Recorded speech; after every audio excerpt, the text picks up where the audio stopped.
Assalamualaikum warahmatullahi wabarakatuh. Bagaimana kabarnya anak-anak?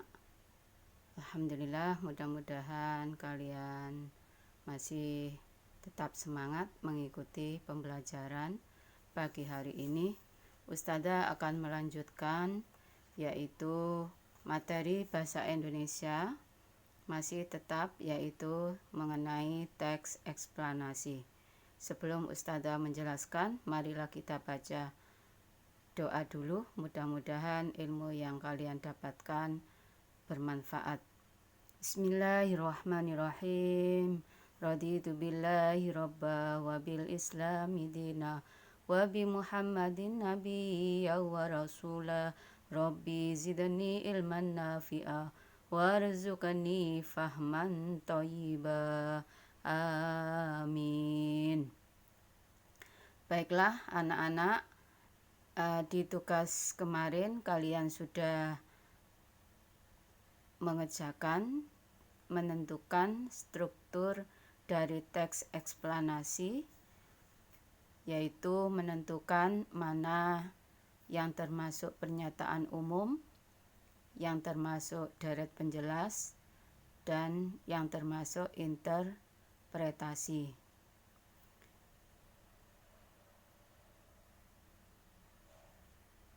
Mengulang lagi supaya kalian lebih memahami.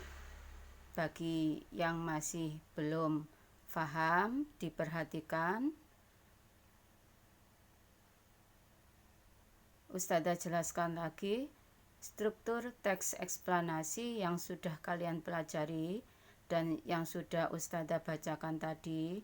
Itu bisa kita dapat yaitu dengan menjawab pertanyaan.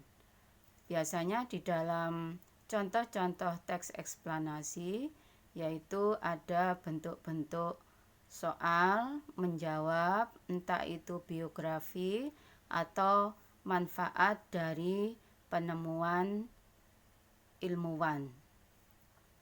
Teks eksplanasi Ustazah jelaskan lagi, tujuannya adalah memberikan penjelasan kepada pembaca mengenai proses terjadinya sesuatu. Kemudian teks eksplanasi ini memiliki struktur agar dapat difahami dengan mudah. Jadi kalian bisa menentukan 3 poin struktur yang ada di teks eksplanasi.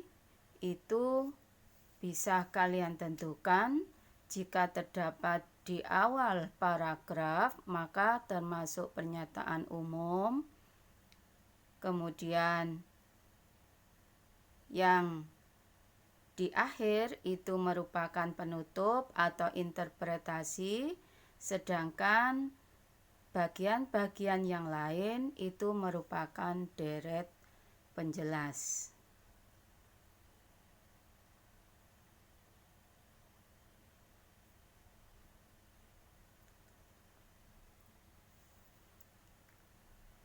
Lanjut berikutnya, menyajikan informasi penting dari teks eksplanasi dalam bentuk diagram.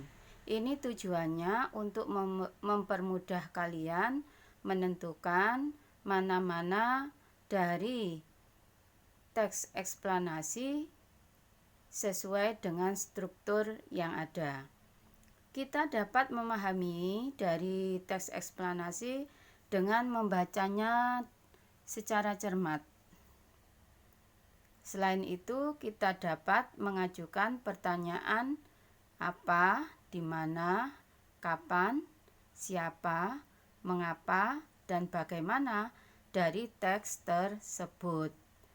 Tentunya yang berkaitan dengan biografi dan manfaat dari penemuan-penemuan para tokoh ilmuwan.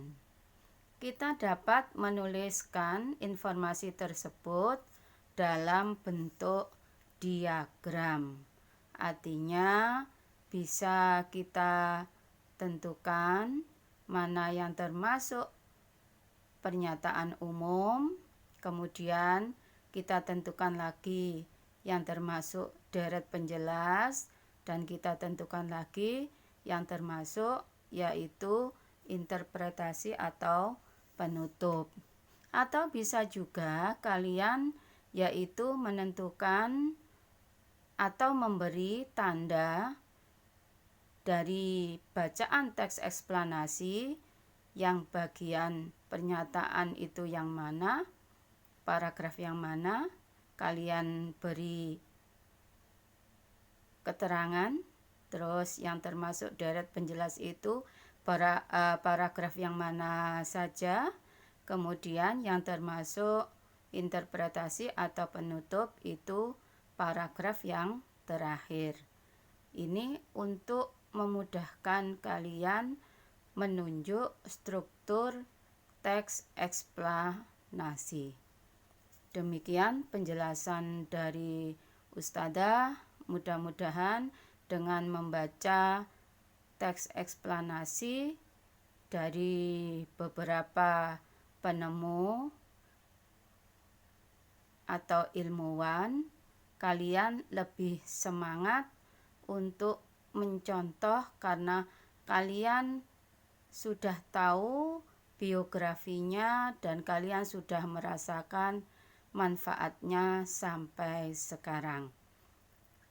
Demikian penjelasan Ustadzah akhiri. Wassalamualaikum warahmatullahi wabarakatuh.